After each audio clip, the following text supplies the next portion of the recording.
Very good evening to the friends in India, and very good morning to the speaker, Professor Hendrik Ohldag from Berkeley.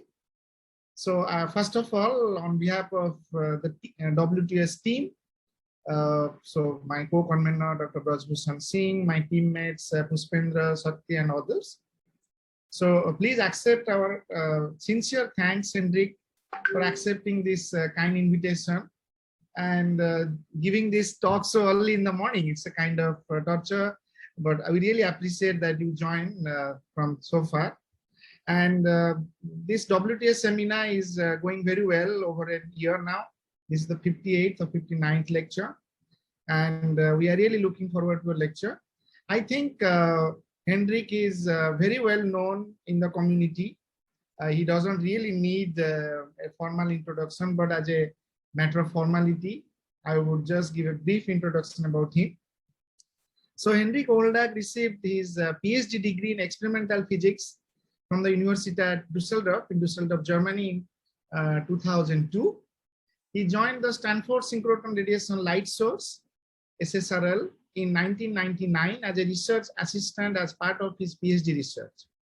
After a postdoctoral fellowship at SSRL, he became a permanent member of the research staff in 2005.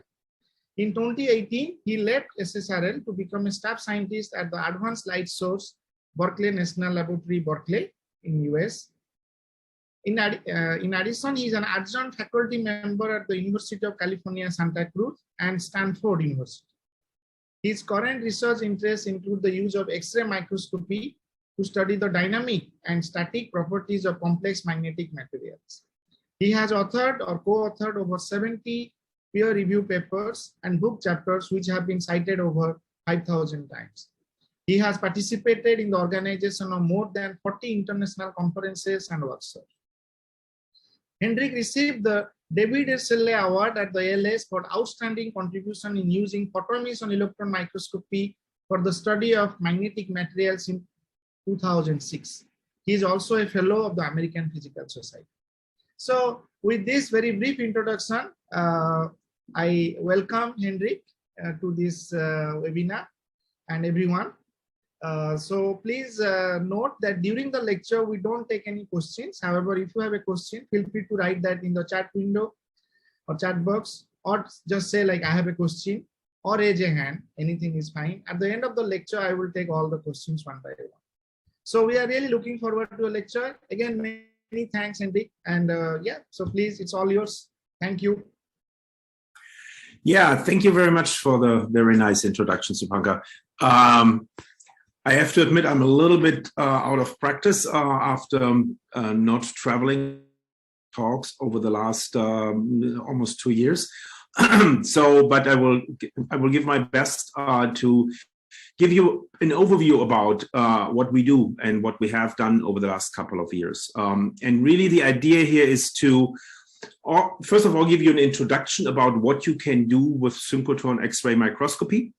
And then show you different examples and kind of give you a taste of the things that you can see with X-ray microscopy that are unique, where this approach is unique and gives you an insight that you really can't get with other techniques, and in particular in the area of magnetism, and in particular in the area of spin currents and magnetism. So here the first slide actually shows the advanced light source in Berkeley, where I'm currently working. You're overlooking the San Francisco Bay, and back here the Golden Gate Bridge. It's a very nice place to work, and it's also a very nice place to have lunch on the patio, as you can see. So the outline of my talk is I will spend a good deal at the beginning, really to motivate what are we doing here and why we're doing this, and talk about nano engineering versus classical engineering and what the differences are. And that brings me to my introduction into soft X-ray microscopy.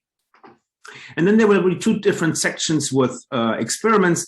The longer section will really talk about what we have done in the area of spin injection and transfer.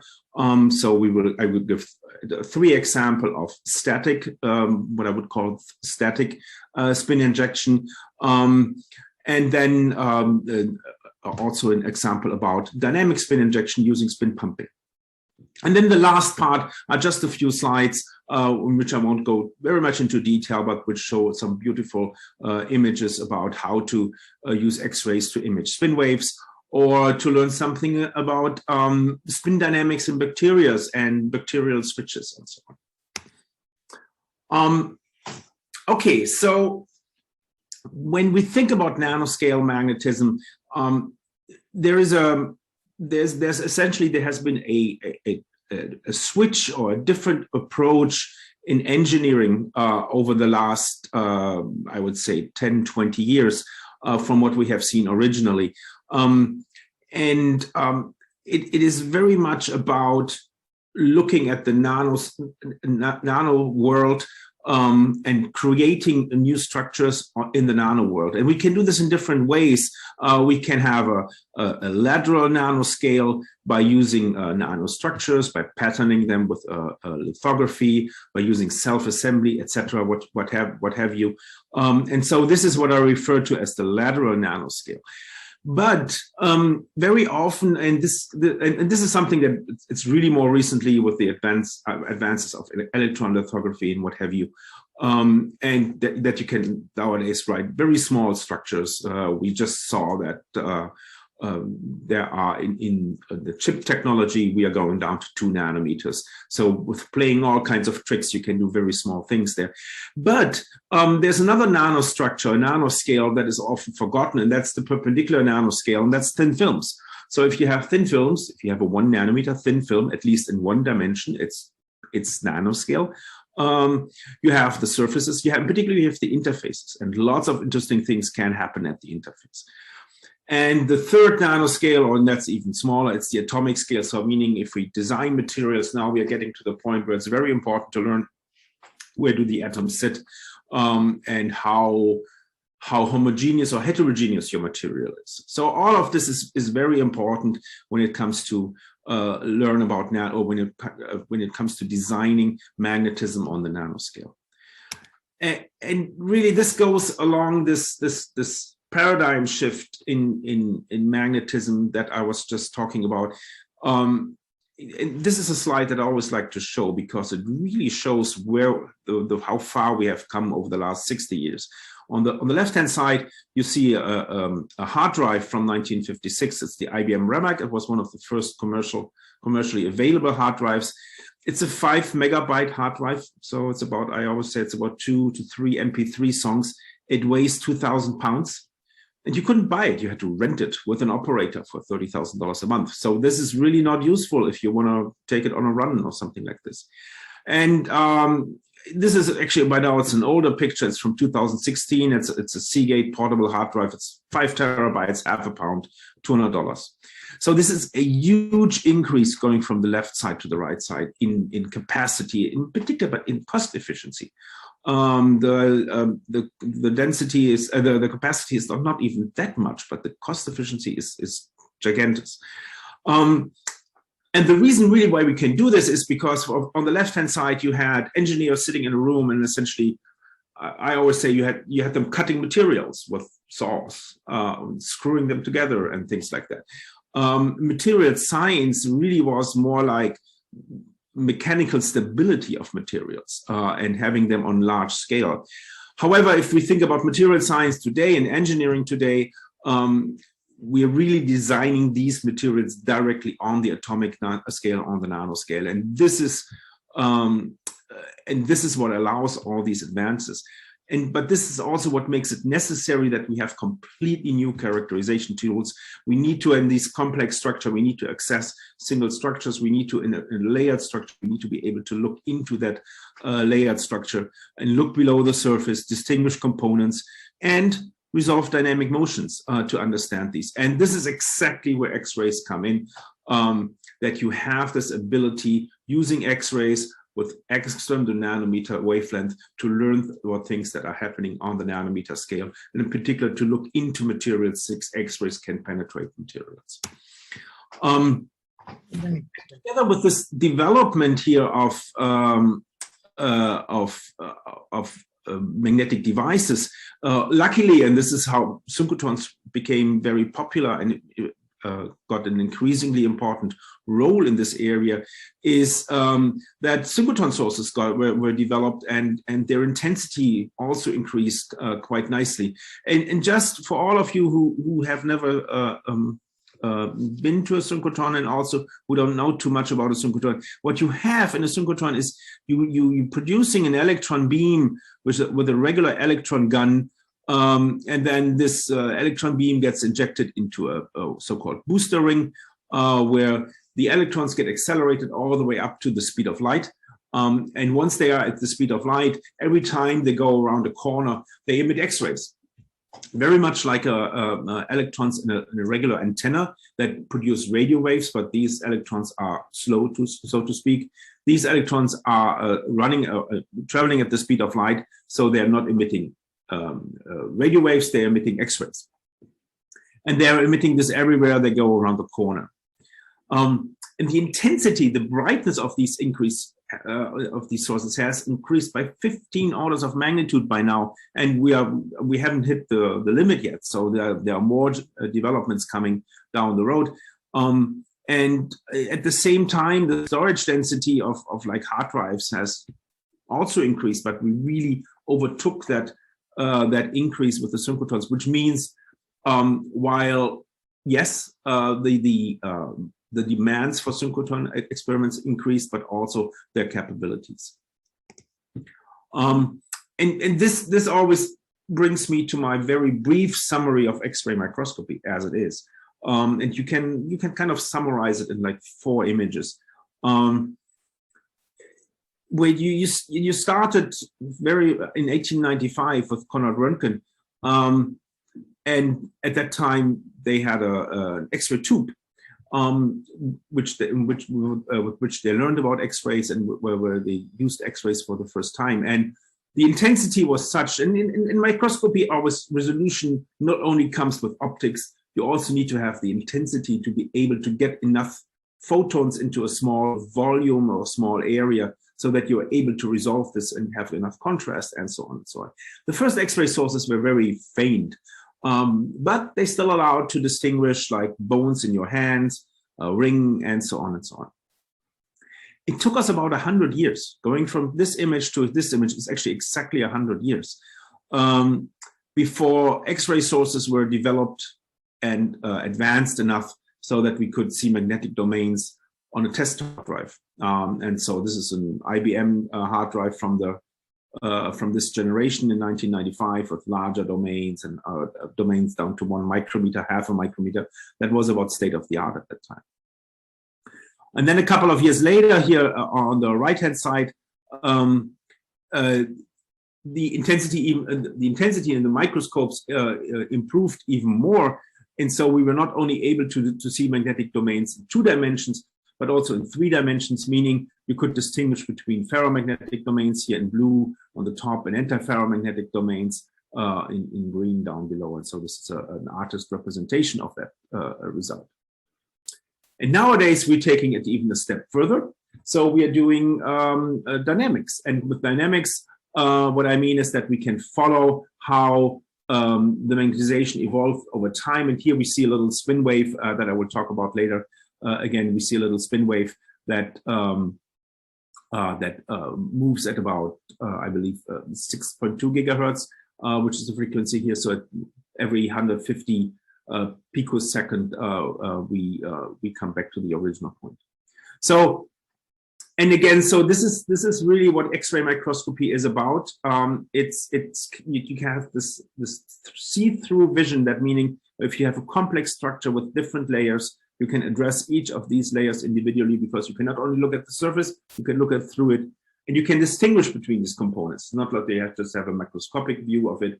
You have an individual view of each layer. The synchrotron provides polarized X-rays, which makes it important for magnetic measurements, very much like Kerr effect. And you can use the time resolution, time structure to obtain time resolution. And Peter Fischer and I, we wrote a little review paper about this in 2015. if you want to know a little bit more about this. So the next three of view graphs I want to briefly use to explain the technique a little bit to you that we are using. So why you can use soft X-rays for element-specific magnetism. And so what you do here is with soft X-rays, the energy is such that you can excite core level electrons into empty states right above the Fermi energy. So you take a core level, let's say you have iron, you take a 2p electron, and so you make an L transition, you take a 2p electron from down below, and you lift it into empty states right above the Fermi level. And that energy here that you need is characteristic for the element. That meaning for iron, these energies are about 710. Count cobalt, it's about 780, and nickel is around 850. And you always have like two transitions at the p resonance because you have the p3 half and p1 half. So the energy, if you can tune the energy of your X-rays, you can distinguish different elements by sitting on a certain resonance. But what's even more important, up here, these final states into which you excite these electrons, they are very sensitive to the chemical and magnetic environment. So they are very well aware whether it's iron or iron oxide, nickel or nickel oxide, cobalt or cobalt oxide. So that shape of the spectrum depends very sensitively on the chemical environment of your species. So you've got elemental and chemical sensitivity. And then you have the polarization dependence, and this is the contrast mechanism that we will use throughout this talk.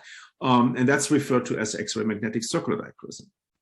And what that means is, now I've shown you here in this slide just the transition from the core level into the final level. There's no spin involved, but in a ferromagnet, you have different final states. You have a different availability of final state depending on whether your electrons have a spin up or spin down, because you've got a different number of spin up and spin down electrons, which is what makes the magnet, the ferromagnet magnetic, appear magnetic to the outside.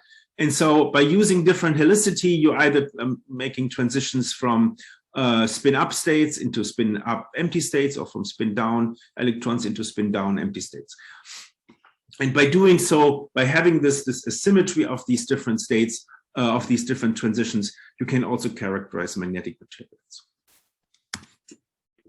And now you can use all of these different absorption mechanisms, absorption contrast mechanisms in a microscope. And the microscope that I'm using today is a so-called scanning transmission X-ray microscope.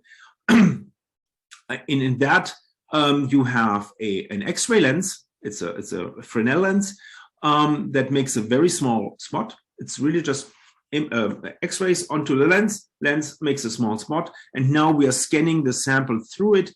And while you scan the sample through it, you can measure the photons that are detected behind the sample. That's why it's called a scanning transmission X-ray microscope.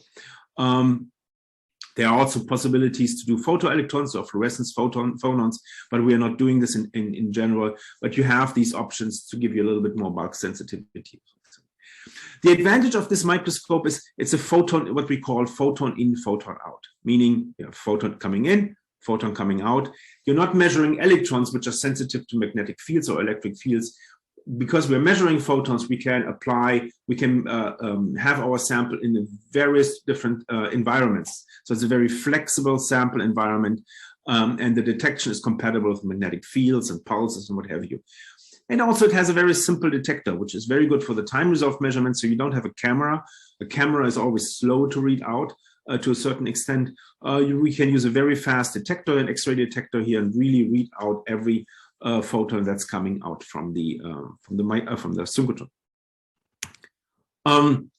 And so now, before we go more into experiments, one more thing, and that's actually the key to all of the time resolved measurements that I will show you, and that's the synchrotron is a pulsed X-ray source.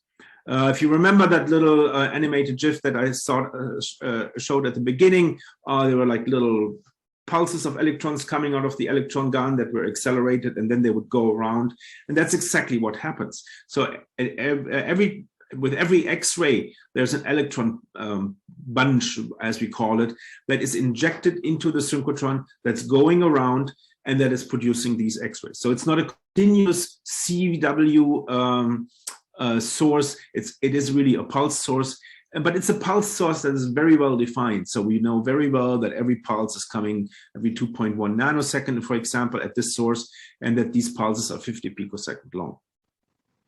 So, and because you have this pulse source, it's really like a stroboscopic source. So you can do very nicely pump probe experiments where you look at your sample with this stroboscopic source, and you look at it in different states, and then you just have to synchronize your excitation with that observational X-ray pulse, and so you can actually follow how your sample is evolving over time.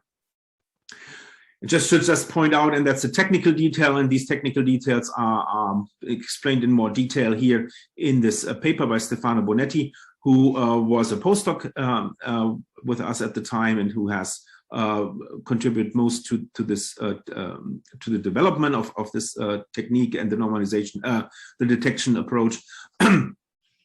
That the intensity varies quite a bit over time. So what you see is essentially you have these electrons, but you're kind of losing electrons over time. So every 5 minutes you have to refill this and make sure that you have still enough intensity. So what you need to do, and to compensate for that, you need to come up with normalization schemes. I'm just pointing this out because what you will see is many of the things that we're doing are actually in a lock-in technique. So we are exciting our sample for a short amount of time, typically for the time that it takes one of these bunches to go around, which is 500, 700 nanosecond, depending on synchrotron.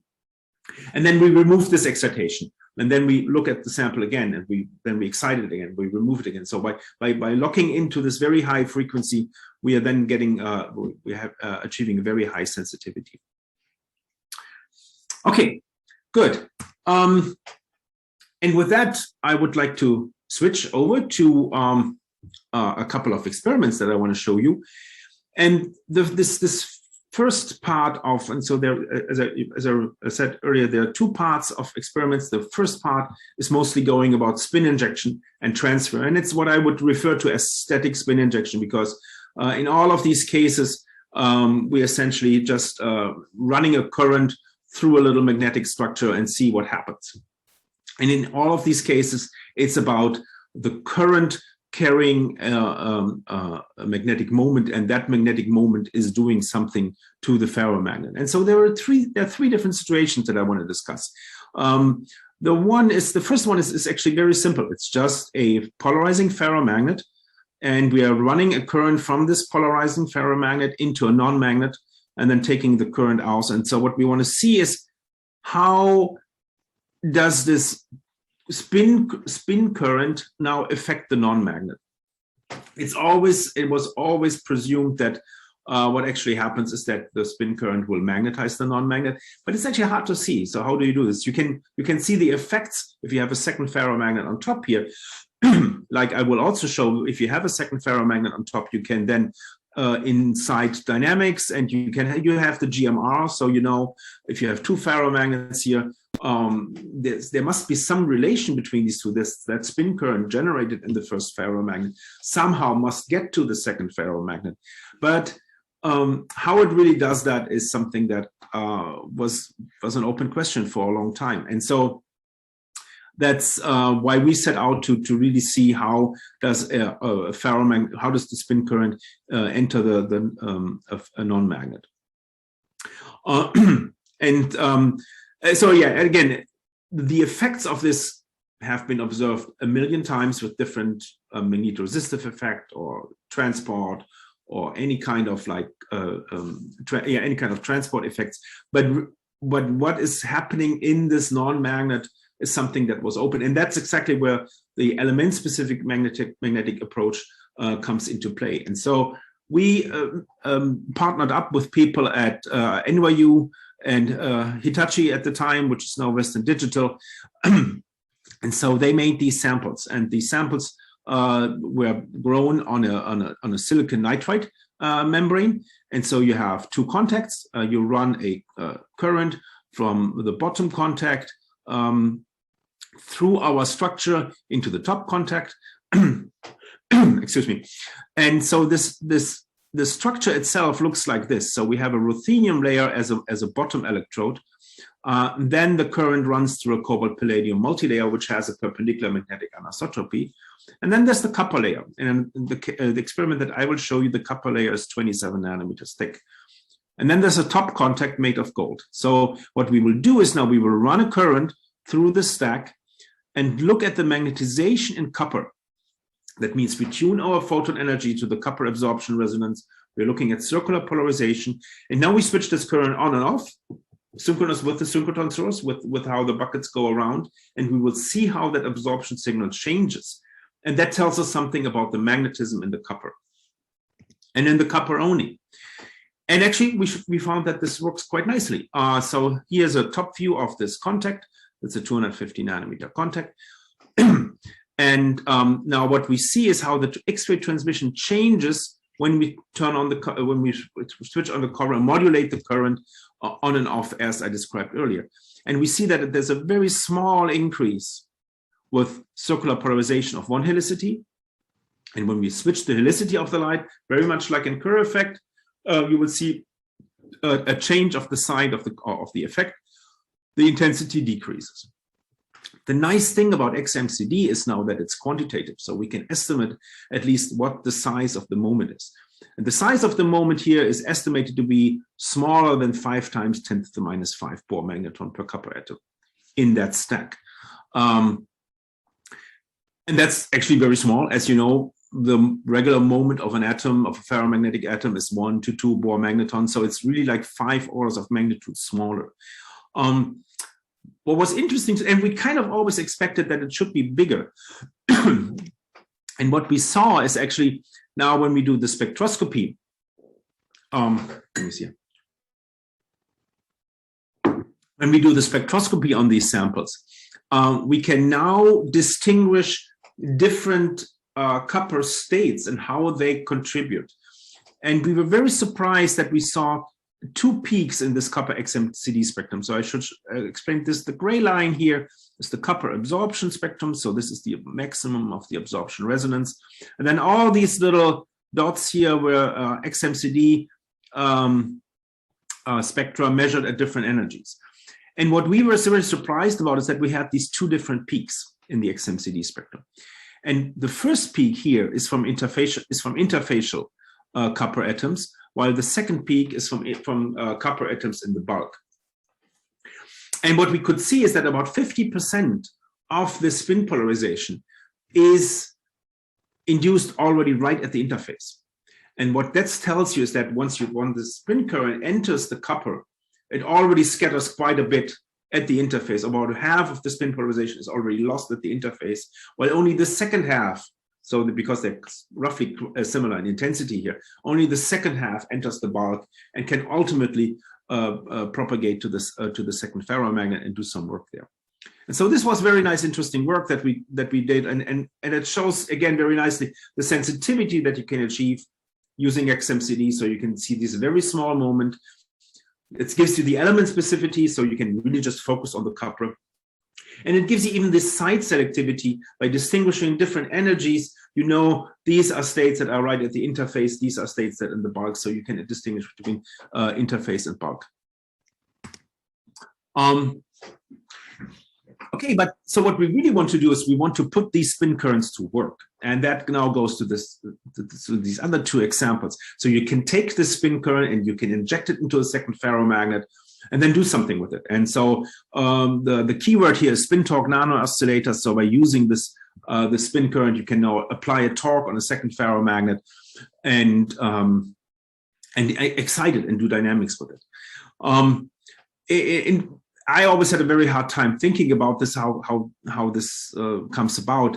And there's always a very nice example, really, like when you think about it, it's almost like playing a violin. So you have your bow, and you have your bow that just very nicely, very carefully excites the string. And by doing so, it excites it into if you do it just right, it excites into a nice excitation into a nice motion. If you do it, that's the same thing here. If you do it just right, if you don't like blast current through it like crazy, but if you just hit the right intensity, you can excite the second the magnetization in the second layer, and change the frequency to a certain frequency. What's important again, you need to do it at the right intensity. You also need to have the right external fields.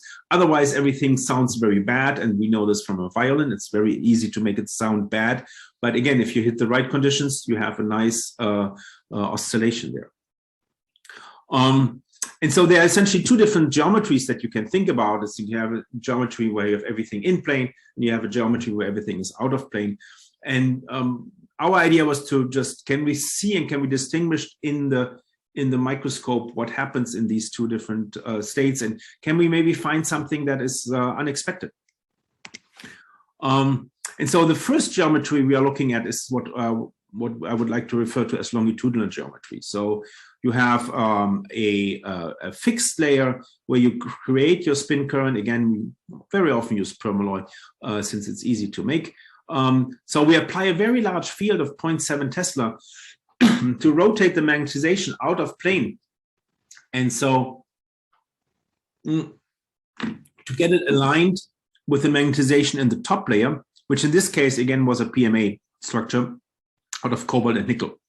And then there's a copper spacer layer to separate these two. So and the idea is essentially here that we take the magnetization from the first layer into the second layer. The magnetization in the second layer starts to precess, very much like I described earlier.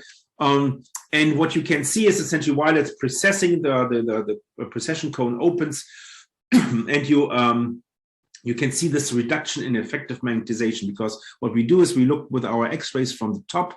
So we are measuring the magnetization along this direction, essentially. And by opening up this precession cone, the magnetization effectively reduces along this direction, and we can detect this. So this is a collaboration with our colleagues from NYU again. And so this is an XMCD image now, current on versus current off, again at this method that is described earlier. This is the position of the contact. The contact is about 150 nanometer big. Now, we increased the current, and for a long time, nothing happened whatsoever, until at some point, suddenly, we saw an XMCD signal, exactly at the position of the point. And what was very important now, that XMCD signal persisted. And it really didn't change a lot. I mean, not even locally. So it's not like we saw something like propagating or things like that. It was just, it stayed at that location of the contrast of the point all the way up to 34 milliamps. Just to make sure, if you do an XMCD experiment, you always have to do it with both polarizations. So just to make sure that what you see is true a magnetic signal, and it should reverse contrast, and it did. So we were asking ourselves, what really is this? And then our colleagues at NYU did some simulations that I'm not showing here, but really this has all the hallmark features of a magnetic soliton. Nothing happens for a long time, and then suddenly you're excited, and now the magnetization in this area of the contact is rotating coherently. All of these spins are rotating coherently together. And just at this location. So it's a very small, quick decay outside of the contact. So what we really were able to see here is that the development of a magnetic soliton. And this is not a propagating mode, so we can really, we tried to fit this contrast here with a simulated propagated mode, and it doesn't just work. So it is really a nice magnetic soliton that we had seen here, and that got published a couple of years ago by Dirk Backes and the group at NYU. Now, what happens when we switch the geometry? In principle, this is actually a geometry where you would, in most cases, see a localized excitation, very much like the soliton before. So after we were able to see the localized magnetization there, now we were interested, can we really also create such an excitation in a geometry where you would naturally expect it in this where you would naturally expect such an effect.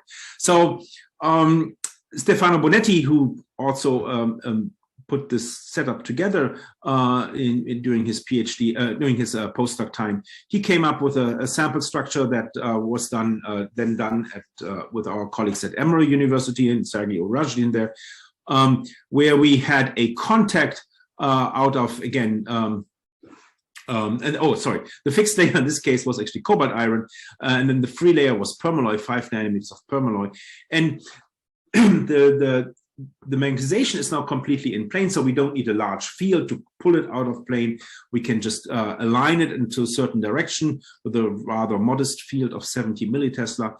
And what happens now if you run a current from the fixed layer into the free layer is that the free layer starts to rotate again. And now with the X-rays coming from the top like this, we can now actually resolve the motion of that free layer in time. Because we can see the different states of the magnetization as it goes in and out of plane. And so this is what we did at a frequency of 6.2 gigahertz again. I want to show you the pictures now, or the movie in the following. So this is the area that we investigated. This is the location of this contact. So it's 50 times 130 nanometers. And what we see is something very interesting. As I said before, we were expecting something that's very much localized to the contact. But what we ended up with is not at all localized to the contact. And we know where the contact is. If we don't take the magnetic images, if we just take chemical images that I'm not showing here, we can see the location of the contact. So this is something that we would expect here on the top, more or less. But we see essentially, we even see a node in this excitation, and the entire excitation looks almost like it's directed into one direction away from the contact. And so what I should maybe mention here is that the red color means that the magnetization is coming out of the plane. In the little sketch, it's going up essentially by 1 degree, and the blue means it's going down by 1 degree. And so the scale bar here is 200 nanometers. So this tells you something about the extent of this excitation. It's probably about 200, 300 nanometer, but mostly going up. So this was something that was interesting to us because we completely did not expect this to happen. At the very least, we would expect, even if you have something like a propagating mode, we would expect something that is extending symmetrically away from that contact, but nothing like this. So the question is, why does this happen? And this is one of the things where I would say, going through the last 20, 25 years of X-ray microscopy that I have done, is something that very often happens in X-ray microscopy, that when you look at these structures now on a real length scale, so you can always think about, okay, what's going to happen, and you have a ideal picture in your head. But if you then look at the structure in reality, so to speak, you find things that are small deviations from the ideal case that actually make a big difference. And so what happens is actually you have to consider the fields that are acting on this, acting at the area where the spin current from the fixed layer enters the free layer. And so you certainly have that Ørsted field, and all these little red arrows that I show here on the right-hand side, on the left-hand side, are from the Ørsted field. These are the 70 millitesla, 700 Ørsted external field. External field. And then you have an Ørsted field from the current itself that's kind of curling around the contact. So you can maybe see it a little bit. You have mostly all the arrows are going a little bit down on the left-hand side. They're also going a little bit more up on the right-hand side. So that's the Ørsted field from the current itself. But you also have a dipolar field from the polarizing layer. And that is often something that you don't really consider, that you have this big block of cobalt iron sitting underneath that's only separated by the top layer by 10 nanometers of copper. So that gives you a dipolar field that enters this free layer and has actually a huge effect on the magnetic field distribution in this layer. And you can see this by plotting the linearized FMR frequency, the resonance frequency. As I said, we're driving the system at 6.2 gigahertz, which is the resonance frequency here in the middle. And actually, it turns out that for most areas around the context, the resonance frequency is different. But the fields over here just add up in a way so that you have a very similar resonance frequency on the sides. And it's quite strong in one side, it's not as strong on the other side. And what this means is essentially that the resonance condition here at this spot here around the dot, around the contact is fulfilled. So that meaning any kind of excitation that you have, that you make within the area can now escape into one direction and propagate. And that's exactly what we see. So these three cases that I mentioned at the beginning, the static spin injection, and then what to do with the spin current, either in plane or out of plane, either in plane or out of plane. And sorry, this is a typo, that should be out of plane. We can see this with X-ray microscopy, and we can learn something about all of these systems that are that is at the very least surprising. So we, as I said, in the cobalt copper system, we saw this different behavior of interfaces versus with this bulk. That we have this strong scattering right at the interface where you lose most of that spin polarization already, and that is something that had been postulated before, and you will find very often in these models, models that describe these systems. There's a parameter with this interface scattering, which is completely it's not an empirical factor. It is essentially something that people put in there because they thought that has to be there. So let's kind of tweak that a little bit, and we could actually see that now for the first time. We see these localized magnetic solitons in that particular geometry. And we could see that the local field around a nano contact can be very tricky and can be very difficult, can be very different from what you would naively expect, which gives rise to this non-spherical P-like symmetry. Okay, so the last couple of minutes, the last 10 minutes or so of the talk, I would like to now switch gears a little bit and talk a little bit more about, because these experiments were all mostly about static spin injection. So I want to give a quick example about dynamic spin injection, and then talk a little bit about spin waves and give you some fun experiments, fun examples how you can see spin waves. So we have already seen that there are limits to that, to the spin, to the way how you can inject spins in a static experiment by driving these currents from the ferromagnet into the non-magnet. And that we typically achieve only very small spin polarization, and that we need very high current densities. I have to say, I mean, while doing experiments, we burned a bunch of samples, because we had to drive them so hard that we ended up with holes in the sample. A solution to that is spin pumping. And in spin pumping, what you do is you have your ferromagnet, you get your ferromagnet into ferromagnetic resonance, the precession cone is opening, you have a magnetization reduction into one direction, and that reduction in magnetization you can actually use, and that you can transfer it into the non-magnet.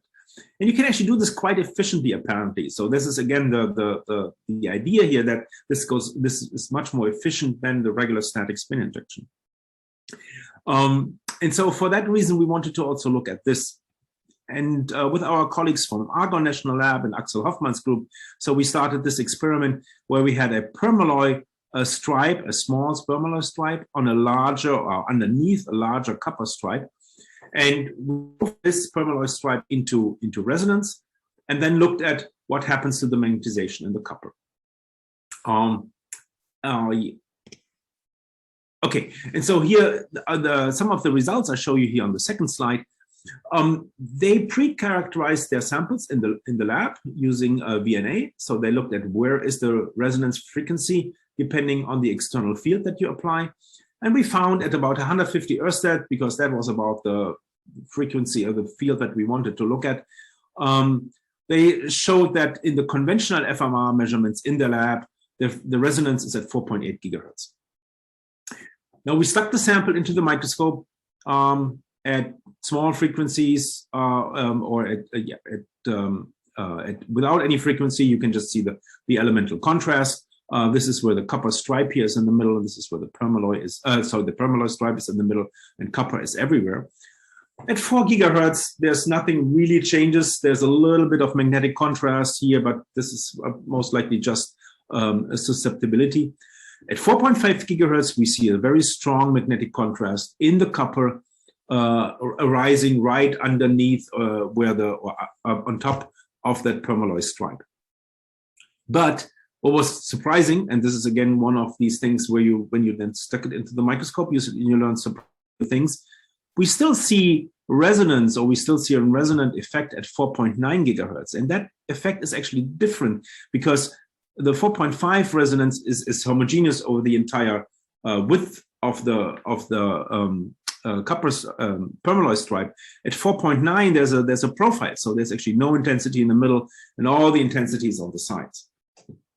So that was a surprising result. The other thing that was surprising is, maybe not surprising, but it's actually, that is almost like you would expect, is the size of the effect. So now, induced moment, that's about 2 times 10 to the minus 4 Bohr magneton. So it's about 20 times larger than what we have seen using static spin injection. So this is really now the idea is that if you do this dynamic spin injection, if you do spin pumping, you're not so much subject to these interface scattering problems, because you don't have to drive a physical charge current from the ferromagnet into the non-magnet. You really only drive a magnetic current, and that is apparently much easier to do if you don't have to if you don't have to carry charge from one material to the other one. So, but again, what is surprising is if we now also do, we try to quantify or essentially measure an FMR spectrum by quantifying the XMCD effect here that we see, is that we have an FMR spectrum with 2 peaks. And the lab FMR spectrum didn't show 2 peaks. But the explanation for this is actually fairly straightforward. After we went back to the drawing board and did some module calculations, when we did the original FMR in the lab, we did this with a very small field of about 1 Ørsted wave field, and then you only get 1 peak. This also then in the simulations that you do, you only get 1 peak. However, what we often have to do for the X-ray experiments, or what we often do for the X-ray experiments, so that we can see, is we crank up the microwave a little bit. So we actually measured a 20 Ørsted microwave field, or maybe even a little bit more. And what they saw in their simulations and their model calculations is that when you do this, you actually develop a second peak. That's because of nonlinear effects. That meaning you're driving your ferromagnet out of linearity, and so you have these higher harmonics, so to speak, or higher order effects, so to speak, where you have most of the excitation at the border of the permalloy material. But again, the nice thing about this is that this translates 1-to-1 into the non-magnet, even though you have this spatially inhomogeneous excitation of the ferromagnet. That also leads to a spatially inhomogeneous excitation of the non-magnet, from the ferromagnet into the non-magnet. Okay, so I just want to make this quick because it's already getting a little later. I just want to give you 2 nice quick examples of what you can do with spin waves. And excuse me if I'm going a little bit faster through these. I think it's 4 view graphs, so I think I can go fast through this.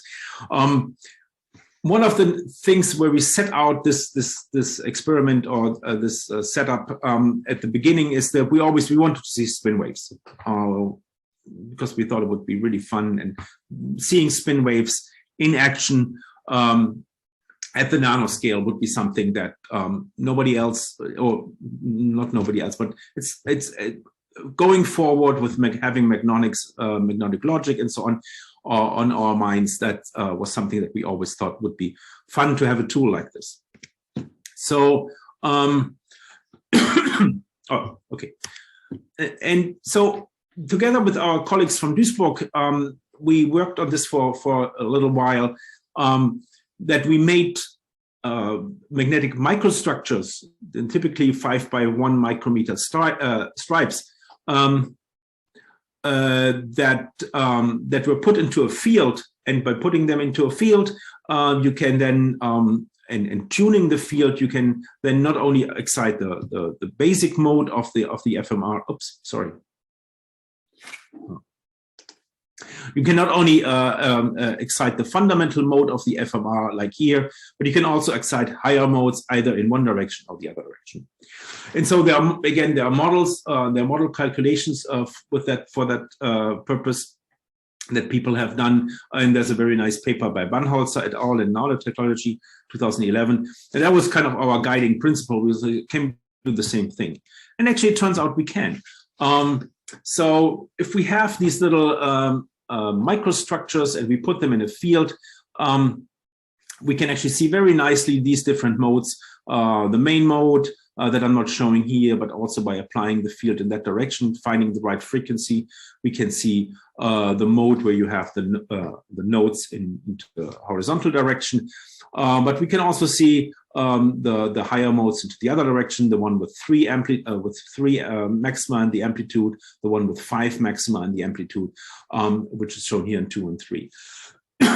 And so if you want to learn a little bit more about this, Santa Pile, who did these experiments, she has they have published a paper just recently last year in Physical Review Applied, where we go through all the kind of different configurations that are there.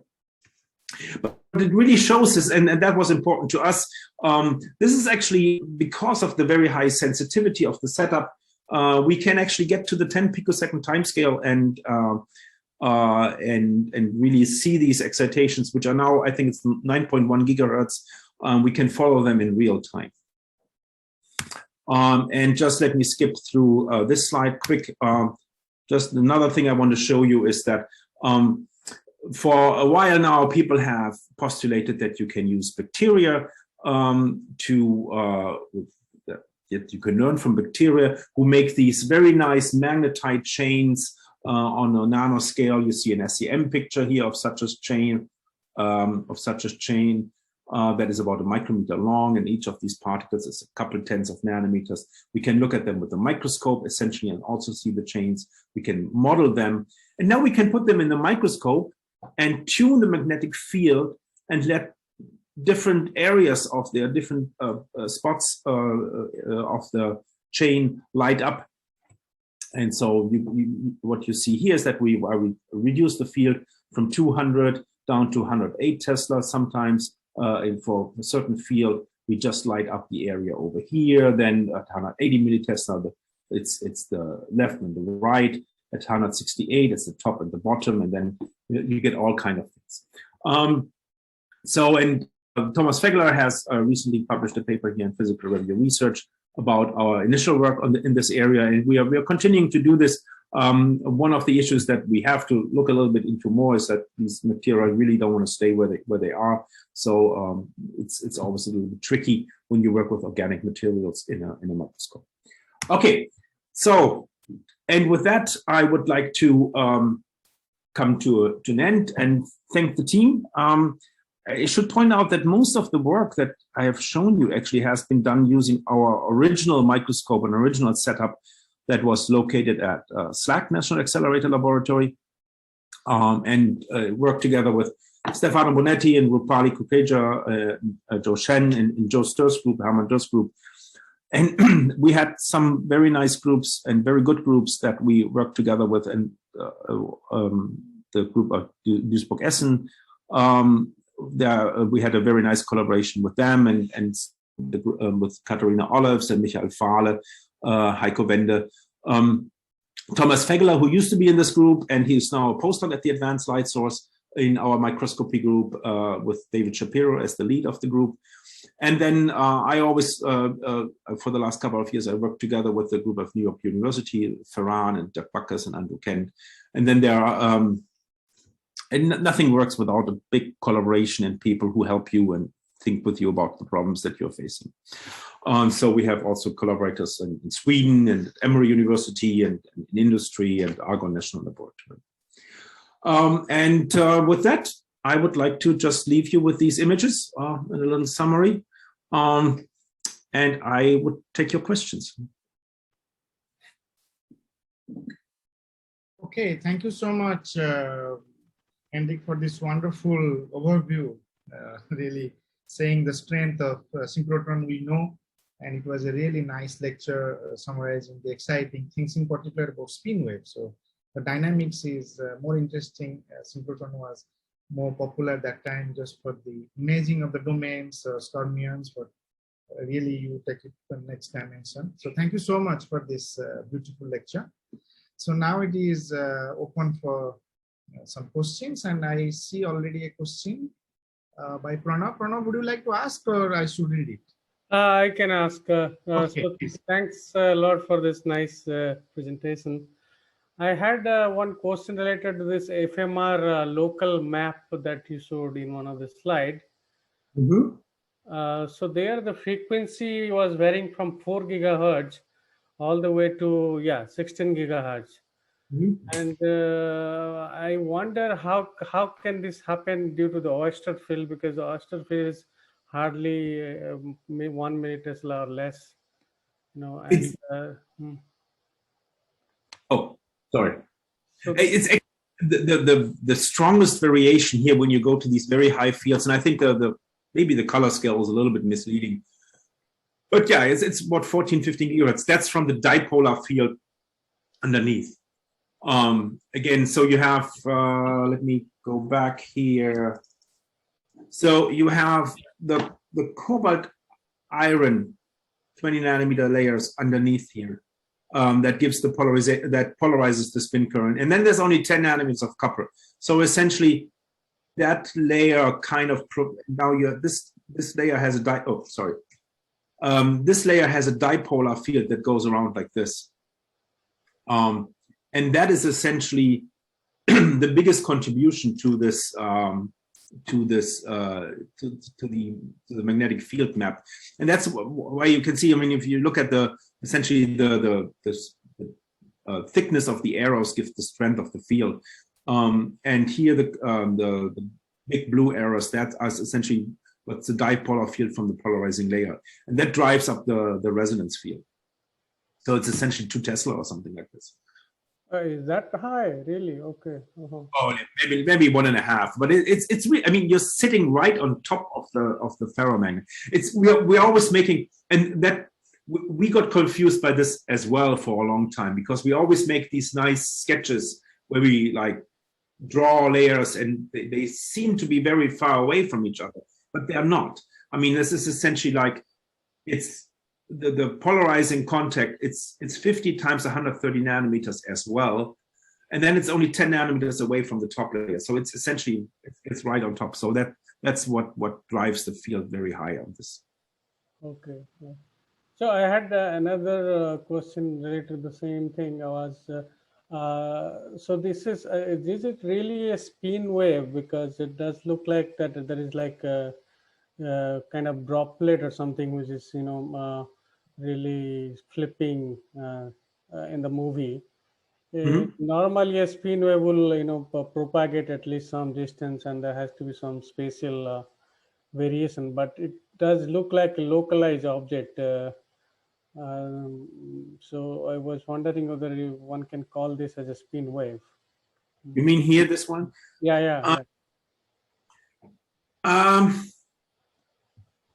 Yeah. I would. we had this discussion as well. I think what we realized that at the very least, it's a highly damped spin wave. Let's put it that way. But you maybe actually, I think you're raising a good point here. It could still be a localized. We could still call it an extended localized object. Let's put it that way. Where the way we were thinking about this at the time is essentially if we have something localized, and we just finished the experiments on the other sample with the New York group, is that if you have something localized, it has to be localized to the contact, or at least has to be symmetric around the contact. And since this is not at all localized or confined to the contact, we thought about it as a spin wave. But yes, the point is if you have a spin wave, that's something that should at least extend very far or should go in one direction. So I think the way we described it at the time was that it is a spin wave that is very quickly damped out as soon as it goes out into the medium. But yes, I agree. It's the expression spin wave is not quite fitting. That's true. Mm-hmm. Yeah, I was just had a general question about this X-ray method. You know that this kind of imaging can also be done with micro focus brilliant light scattering. So why should one go to X-rays? So at the time, I mean, Stefano, who is one of the co-authors, he actually was also one of the people who did one of the first BLS measurements at the time, and he came back. The problem with the BLS is it's surface sensitive. So this is actually underneath the contact. I'm sorry, I don't have an image. This is sitting underneath the copper contact, and you don't have a chance to see this with BLS. So with BLS, what you need to do is, and that's actually what Stefano told us at the time. You have the copper contact, or maybe I should go back here. So yeah, I know about that work. So yeah, copper contact, they had to open it up on the top to see it with BLS. And I understand your point. Yeah, it has to be opened so that the laser can hit. And our contact is not shown here, but there's a solid copper contact on top of that. Right. Yeah. Okay. Okay. Thank you very much. Yeah. Thank you. We'll take the question from the ID Apple. I think it's Debokan. Debokan, please unmute and ask. Yeah. So it was a nice talk. So I would like to know about this magnetic Circuitrons. So how this is different than from dispersion point of view from your this let's say spin wave, and what should drive in the system, magnetic system, what we should look for to create this magnetic Circuitrons? Can you repeat the first part of the question? How should I examine whether it is a magnetic Circuitron wave or just a simple spin wave? What should I look for? In the discussion? In the transport measurements or in the resistivity measurements, I think it's really what we've seen here on the left hand side. That's actually what the people at NYU when they pre-characterized their samples with transport. That's what they saw. Essentially, something like a magnetic excitation, and here they just measured. They measured just their sample with a VNA. That a magnetic excitation that has a very sudden onset and then remains constant with current. Typically, everything when you do is something that you have a slow onset. Often you have like a peak of something, maybe a little bit of a plateau. But what they saw in the VNA is very much like what we saw here. Nothing happens, and then at some point it's there and it's stable, and it's stable over a large range. We couldn't go much higher with current here because again then samples just break. That's what I would look for in a transport measurement.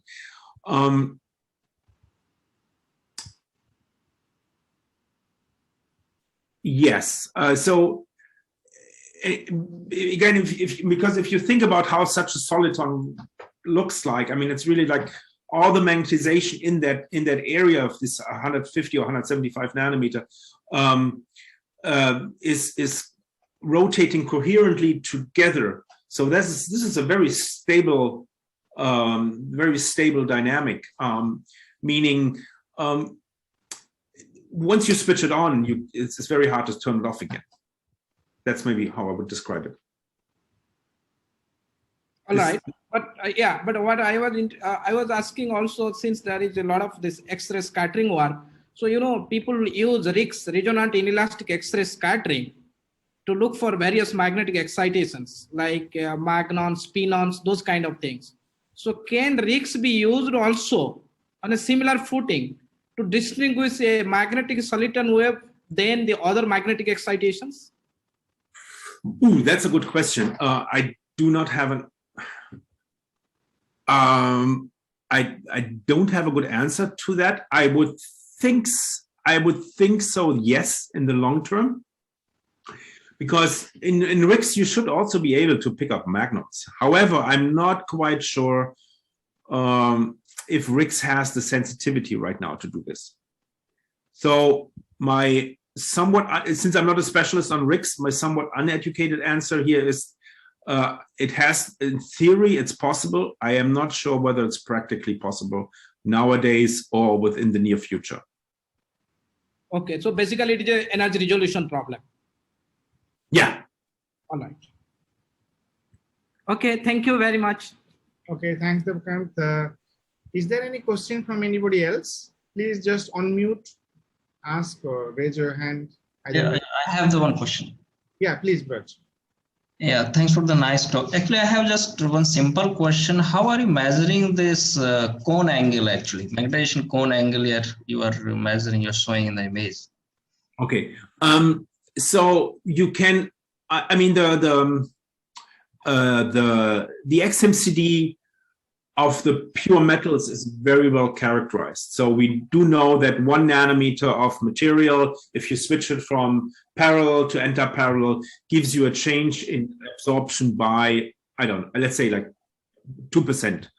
That means if we see a 0.1% change, we know what is the angle that it changed, that it didn't change like 180 degrees, but it only changed 5 degrees. So for the bare metals, iron, cobalt, nickel, they're very well characterized because people do XMCD now for like 30 years. And so this is what we use. Also for the copper, it's a bit more tricky, but for the copper, we had to do some calculations ourselves to estimate what would 100% magnetized copper look like, essentially. But again, for the 3D metals, this is fairly simple theory that you can do. Okay, thanks. Yeah, thanks, Braj. Thanks, Hendrik. I have a question regarding the induced magnetic movement in copper, which is very tiny, 10⁻⁵ order. So recently, we also shown in a copper C60 system, we performed XMCD at ALBA.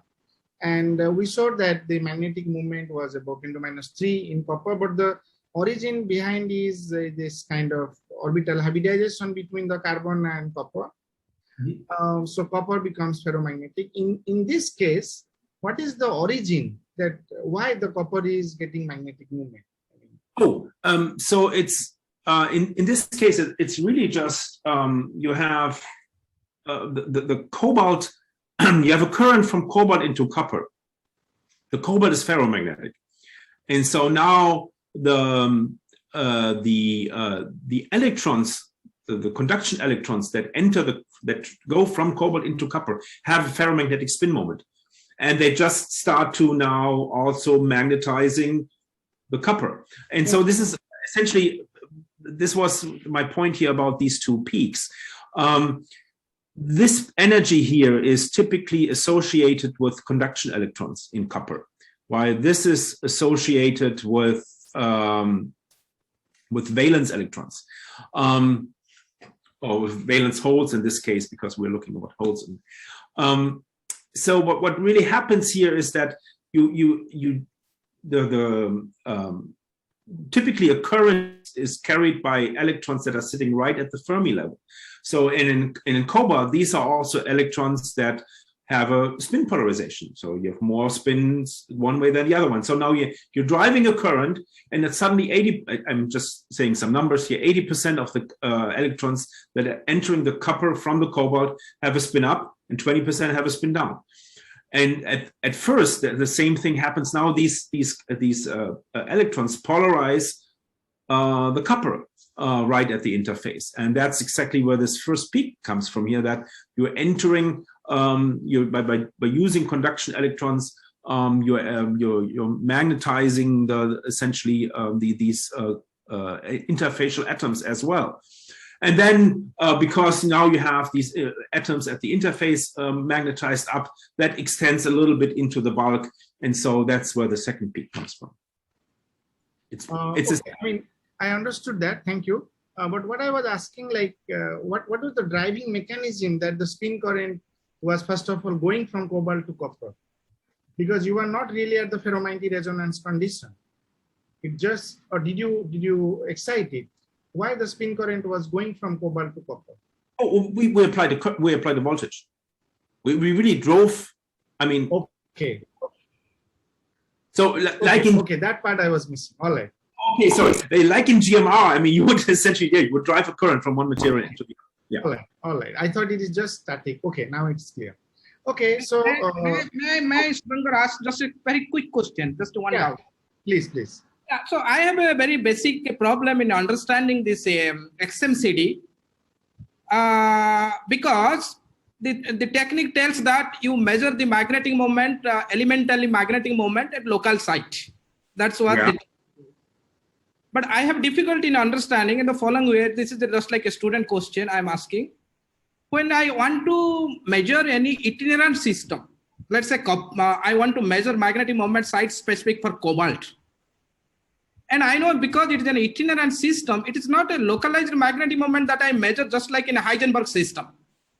If it is a Heisenberg system, I understand XMCD will work perfectly fine. I have understanding. But whenever I have a electronic wave, it is an itinerant system. Conduction electrons are not localized at a particular site. So how to understand that? That is what I'm missing that. Let me see. Okay, good. This is a good question because that question actually comes up quite often. When you calculate or when you look at the intensity of a X-ray transition line, what you do is you look at you have a final state and you have an initial state, you have a final state, and then you have a dipole operator, which makes this transition. And even in an itinerant system,